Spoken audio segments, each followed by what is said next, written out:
Welcome to Nasdaq Trade Talks. I'm Jill Malandrino, global markets reporter at Nasdaq.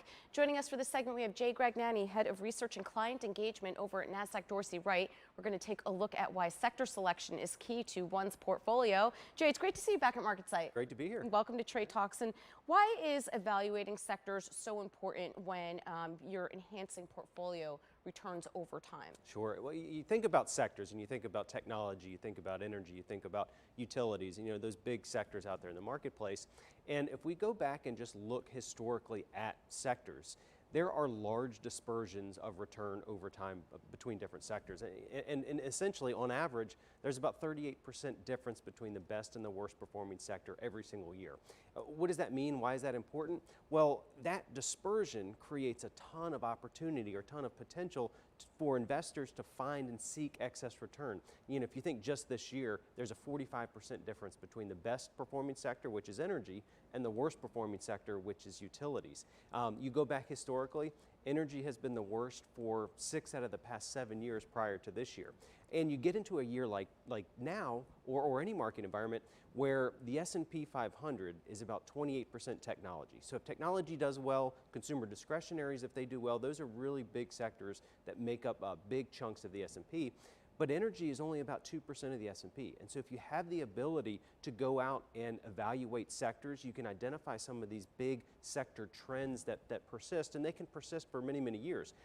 But very often what we see, just like produce in the supermarket, sectors are going to rotate in and out of season, in and out of favor. So it's really important to have a game plan to know how to identify and where to go to look for those sector opportunities. Jay, it's a really interesting point that you bring up, because when we talk about valuations being so high, of course, one looks to the tech sector for that. But then when you go to the energy space, which is so underrepresented, if you're looking for that growth to value trade, and we will get there at some point, sure, that's where this all starts to make sense. Absolutely, yeah. I mean, energy is a great example, but another one, you look at basic materials or even real estate, they just don't make up a lot of the S&P 500, or even retail stocks. Retail as a general subgroup within consumer discretionary, generally they're kind of underrepresented there too. Right. Speaking of retail, we have a number of large retailers reporting earnings this week, and their reports have been quite good for the most part, which is interesting because we're looking at inflation, we're looking at how this could potentially be passed down to the consumer, but they're doing quite well. Yeah, seemingly they're doing pretty well. You're getting some volatility today, and we'll see as we go through the rest of earnings season with a lot of the retail names. But you're right. I mean, you think about inflation. Retail as a sector is something that, from a relative strength perspective or a technical perspective, is still very strong as a subgroup within that consumer discretionary. But they're facing higher costs. You think about crude oil, and we all feel whether you're paying more at the pump, but you don't think about some of the other costs. Like, look at cotton as an example. I mean, you think about the retailers, you think about input costs. Cotton is up over 60% this year. You look at coffee, as a lot of retailers, coffee's up 70% this year.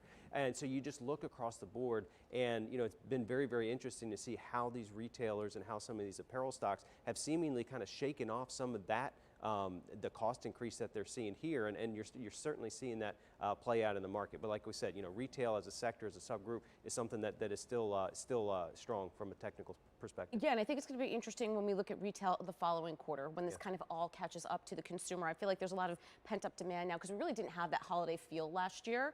So people are ready to spend money and have that big holiday. I know, I certainly am. But I think when we look towards the next quarterly reports to see how this is impacting margins, and if they're able to, what's going to happen with inventories and so forth, I think retail really is going to be the tell.